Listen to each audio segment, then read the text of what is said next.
Chers amis internautes, bonjour, ravi de vous retrouver à nouveau, c'est Amadou Bachir Mbow, chef de la station météorologique de Dakar Yoff.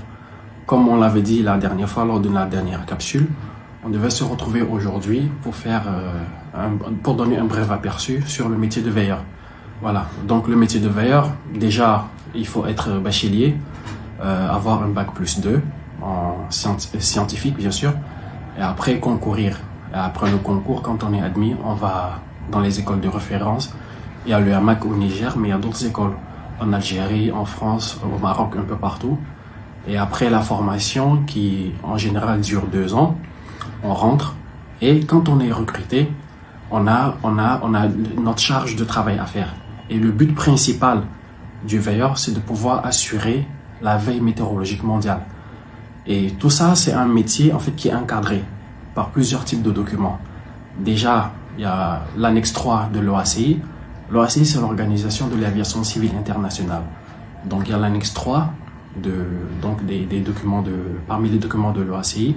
L'annexe 3 qui stipule donc l'assistance météorologique à la navigation aérienne. Il y a aussi l'OMM, l'Organisation météorologique mondiale, avec un tas de documents. On peut citer le doc OMM numéro 49, volume 2. Il y a aussi le numéro 306, volume I1 et I2. Il y a aussi le RAS, le règlement aéronautique du Sénégal, du même numéro 3. Donc, c'est à partir de tous ces documents qu'on arrive donc à faire ce travail. Parce que c'est réglementé, il y a des charges à faire. Et parmi les charges, donc, nous allons aborder déjà, bon, pour le veilleur déjà, lorsqu'il est en station, il est muni de ce qu'on appelle un SIOMA. Le SIOMA, c'est un système intégré d'observation météorologique aéronautique. D'accord? Donc, il est composé de plusieurs capteurs. Des capteurs qui sont installés en bout de piste, de part et d'autre des deux pistes. Et donc, ces capteurs, ce sont des capteurs soit de vent, d'humidité, de température, en tout cas des différents paramètres de la visibilité et autres. Donc, le veilleur en sa station, il dispose donc d'un ordinateur qui recueille les données qui sont issues des différents capteurs. Et selon la piste en service, à l'heure de l'observation, il a toutes ces données en sa disposition. Et ça rentre dans les observations instrumentales. Pour ce qui est des observations sensorielles, il y a donc les nuages, les phénomènes et différents d'autres paramètres. Donc après cela, il a donc tout en sa possession. Il a l'observation sensorielle aussi. Il arrive donc à faire ce qu'on appelle le METAR, son message. Et le METAR, c'est un message régulier. On en a parlé la dernière fois. Il est soit horaire ou semi-horaire. Et ça dépend des stations. Voilà.